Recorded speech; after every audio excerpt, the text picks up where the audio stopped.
नमस्कार दोस्तों, मैं हूं अभिमन्यु और आप सबों का स्वागत है फिर से एक बार हमारे इस YouTube channel tech me official में। दोस्तों, आज के इस वीडियो में हम ई रूपी के बारे में बात करेंगे जो एक्चुअली 2 अगस्त 2021 को लॉन्च किया गया था हमारे प्रधानमंत्री के द्वारा। एक्चुअली ई रूपीज का कॉन्सेप्ट आया क्यों, इसके बारे में भी हम पूरा विस्तार में बात करेंगे। ई रूपीज होता क्या है, कैसे आप ई रूपीज का यूज कर पाएंगे और किन किन लोगों के लिए ई रूपीज फायदेमंद साबित हो सकता है।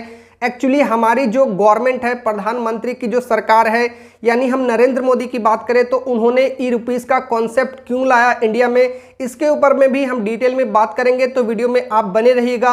अगर दोस्तों आपको ये वीडियो पसंद आता है तो वीडियो को लाइक करना मत भूलिएगा, क्योंकि मैं इस तरह की नॉलेजेबल और इंटरेस्टिंग वीडियो आपके लिए रेगुलर लेकर आता हूँ। तो दोस्तों, अभी तक हमारे चैनल को सब्सक्राइब नहीं किया है तो मेक श्योर आपको नीचे रेड कलर का बटन दिख रहा होगा, उस पर क्लिक करके चैनल को सब्सक्राइब जरूर कर दीजिए। तो चलिए शुरू करते हैं।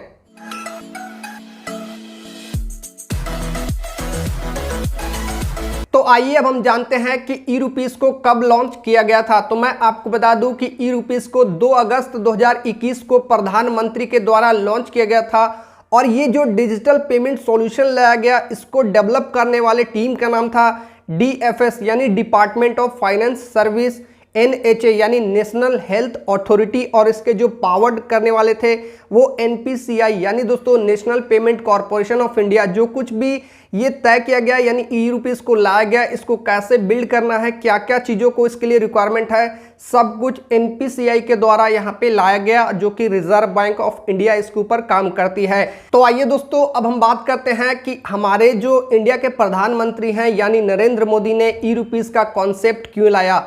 तो आज से आप 10 साल पहले देखेंगे तो लोगों के पास अपना खुद का बैंक अकाउंट भी नहीं होता था। चाहे किसान को आप ले लो या फिर किसी गरीब व्यक्ति को ले लो तो उनके पास अपना खुद का बैंक अकाउंट नहीं होता था। तो उस समय प्रधानमंत्री ने एक जन धन योजना को लागू किया था, जिसके अंतर्गत लोगों के बैंक अकाउंट खोले जाने का उन्होंने ऐलान किया गया था। और वहाँ पे फ्री में बैंक अकाउंट भी काफ़ी सारे लोगों का खुला। अगर आप आज देखोगे तो इंडिया में हर किसी के पास अपना खुद का बैंक अकाउंट है। और होता क्या था उस समय में, यानी गरीबों को जो पैसा आता था, किसानों को जो फर्टिलाइजेशन के लिए पैसा आता था, या फिर गरीबी के नाम पे लोगों को दान में पैसे आते थे गवर्नमेंट की तरफ से, तो उन तक वो पैसे नहीं पहुंच पाते थे।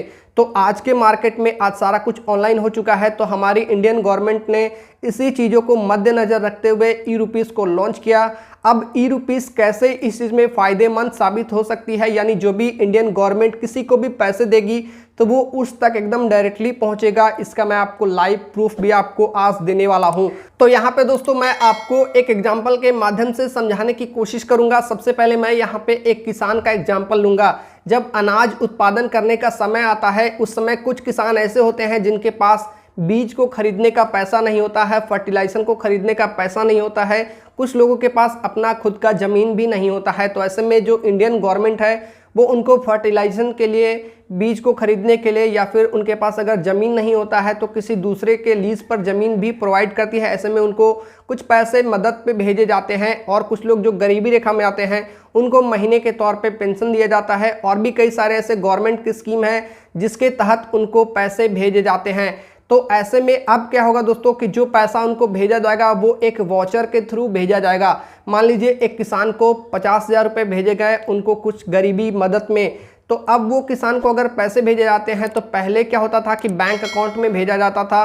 तो गवर्नमेंट तो यहाँ पे देखने नहीं आती थी कि भाई हम पैसे उनको अगर 50,000 भेज रहे हैं तो वो पैसे को वो सही जगह यूटिलाइज कर रहा है या नहीं कर रहा। लेकिन अब ई रूपीज़ कार्ड आने से गवर्नमेंट अगर उसको फर्टिलाइजेशन के लिए पैसे भेज रही है या फिर उसको अनाज खरीदने के लिए पैसे भेज रही है, तो वो बंदा उस वाउचर को वहीं पे अप्लाई कर पाएगा, यानी फर्टिलाइजेशन के दुकान पे अप्लाई कर पाएगा, या फिर अनाज के दुकान पे अप्लाई कर पाएगा, या फिर मान लीजिए मेडिसिन खरीदने के लिए भेज रही है तो मेडिसिन के दुकान पे अप्लाई कर पाएगा। अदरवाइज वो वाउचर कहीं भी एप्लीकेबल नहीं होगा। ऐसे में क्या होगा दोस्तों कि जो पैसा गवर्नमेंट जिस चीज़ के लिए भेज रही है वहीं पे वो पैसा इन्वेस्ट होगा। ऐसे में बहुत सारे किसान लोग क्या करते थे, मान लीजिए उनको पैसा भेजा गया किसी काम को करने के लिए, तो आज तो पता है काफ़ी सारे लोग अल्कोहल कंज्यूम करते हैं, तो आधे से ज़्यादा लोग अल्कोहल में बर्बाद हो जाते हैं। तो वो अपना पैसा को गलत जगह पे इन्वेस्ट कर देते हैं। दूसरे केस में दोस्तों मैं यहाँ पे आपको एक स्टूडेंट का एग्जाम्पल लेकर समझाने की कोशिश करता हूँ। मान लीजिए आपके घर में कोई बच्चा है, वो इंजीनियरिंग कॉलेज में पढ़ रहा हो या फिर मेडिकल कॉलेज में पढ़ रहा हो, और आपको पता है कि इन सारे कॉलेजेस की जो फीस होती है वो काफ़ी ज़्यादा होती है। ऐसे में स्टेट वाइज जो गवर्नमेंट होती है उनको स्कॉलरशिप प्रोवाइड करती है, और जो भी स्कॉलरशिप होता था पहले उनके डायरेक्टली बैंक अकाउंट में भेजे जाते थे। और ऐसे में स्टूडेंट क्या करते थे, उस पैसे को गलत जगह पे इन्वेस्ट करते थे, चाहे वो बाइक खरीद लिए हो या फिर किसी भी तरीके से अपने पैसे को गलत जगह में इन्वेस्ट करते थे। अपने फैमिली को नहीं बताते थे कि मेरे पास पैसा भी आया है स्कॉलरशिप का। ऐसे में फैमिली को भी पता नहीं चल पाता था।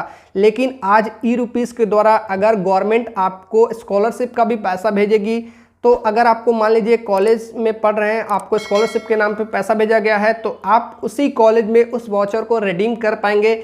यानी आपको अगले सेशन में आप फी भर पाएंगे उस वाउचर के थ्रू, यानी आप उस वाउचर को कहीं और अप्लाई नहीं कर पाएंगे। ऐसे में जो आपका पैसा है वो बिल्कुल सेफ होगा, और जहाँ पे आपको इन्वेस्ट करना होगा वहीं पे वो पैसा इन्वेस्ट होगा।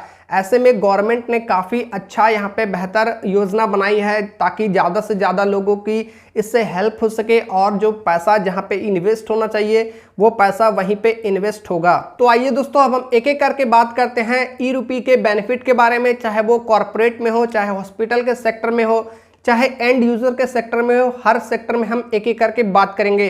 तो सबसे पहले हम बात करेंगे कॉरपोरेट के बारे में।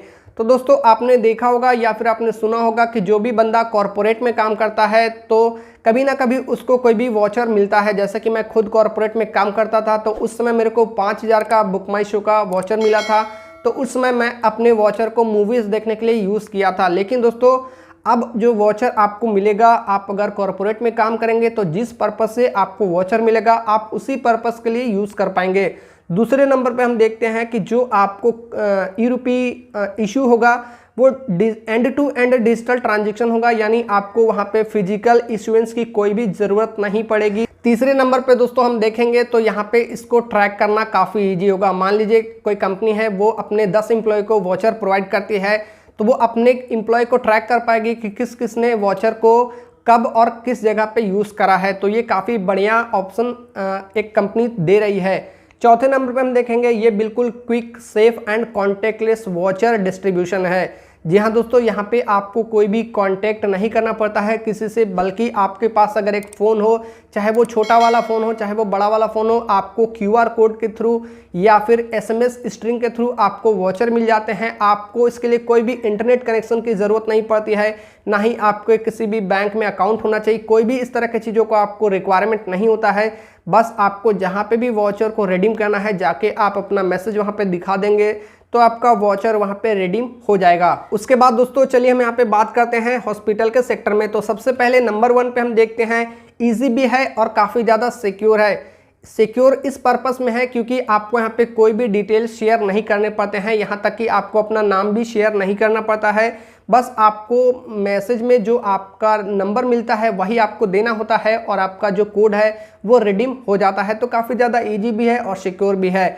सेकेंड नंबर पे हम देखेंगे, यहाँ पे कॉन्टैक्टलेस पेमेंट कलेक्शन है, यानी आपको इसके लिए कोई भी कलेक्शन नहीं करना पड़ता है। सिंपली आप किसी के पास जाओगे तो वहाँ पे अगर आपको कोड को रिडीम करना है तो सिंपली आप अपने मैसेज को दिखाओगे, आपका कोड रिडीम हो जाएगा। क्विक रिडीम्शन प्रोसेस भी हम इसे बोलते हैं, यानी आपका जब कोड है आप उसको दीजिएगा तो बहुत ही आसान तरीके से और बहुत ही कम समय में आपका जो कोड है वो रिडीम हो जाएगा। यहाँ पे दोस्तों अगर हम एक एंड यूज़र के बेनिफिट से बात करें तो कॉन्टैक्टलेस है, मैंने पहले भी बताया, ईजी रिडीम्शन है, सेफ एंड सिक्योर है, only mobile phone and E voucher required है।